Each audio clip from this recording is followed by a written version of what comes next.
The Champlin Park boys basketball team enters play this week with a 22-0 record and the #1 ranking in Class 4A. In this week's Sports Jam Spotlight, we meet a trio of Rebels leaders who are shooting for the top in their senior year. They are averaging more than 86 points a game, giving up fewer than 55. Champlin Park is winning its share of blowouts this season, on their way to being the lone remaining unbeaten team in Class 4A. And unselfish play is what the Rebels pride themselves in. That's the idea. That's what we're trying to instill here in the boys, is to understand that sure they could score 30 points a night, but you might not have the team success and the long-term success that you would if you spread the ball out. And I think that makes us a dangerous team because anyone can step up. The 2015 Rebels feature 6 seniors on the roster, 3 of them starters.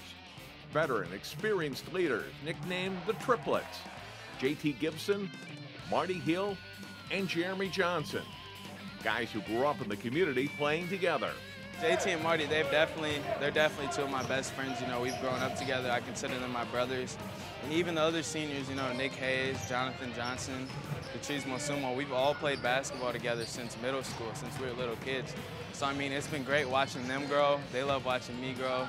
It's just been a blast, and I can't wait to see what happens from here on out. Our friendship off the court definitely helped us on the court.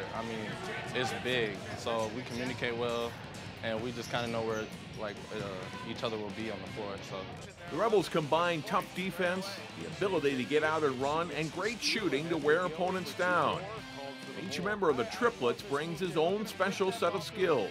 JT, he's real aggressive on both ends.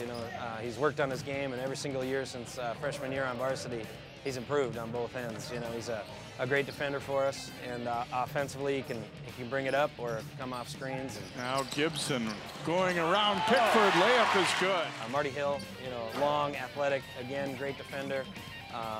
Can really get up the floor. Loves to hit threes in transition. Is more than capable of scoring off the dribble. And Hill throws it down, a huge basket for Marty Hill. Jeremy, outstanding athlete again, great leaper, rebounds well for us also.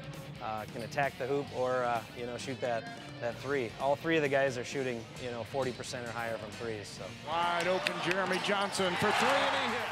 While they don't call it the dog days of February, teams, especially those winning by such large margins, can lose focus. Rebels say their intense practices don't foster that kind of atmosphere. Every day in practice we act like it's our last practice, or any game we act like it's our last game, like it's a state championship. Because that's what we want to be. We want to be state championship shit. So we treat every game like it's our last game and practice like it's our last day. We get really serious at practice. Guys are heated after competition drills and stuff like that, so we just try to get after each other pretty good.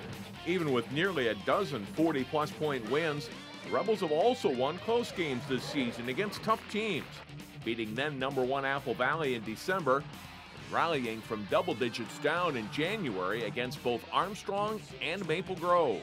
Some games we'll be up by 60, right? So, it's good to be in those type of games when we're down, and we need to know how to learn to play in any type of situation. Down 10, down 20, up 50. We need to be able to play our same game of basketball and make sure we come out with the win no matter what.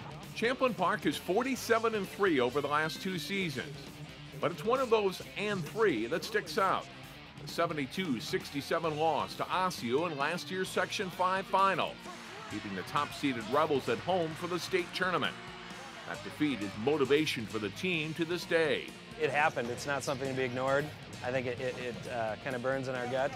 It fires us up. But also tough loss last year. We had big goals last year. Came up short against Osseo last year in section final. So we talk about it not frequently, but it's always in our minds. It's definitely something that lingers in the back of my mind, and it definitely keeps me hungry. So, and the whole team hungry. A big part in basketball is putting things behind you.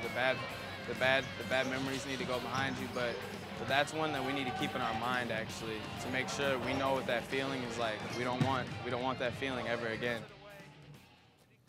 The Rebels close out the regular season at Blaine on February 20th. The Section 5 4A tournament tips off on February 26th.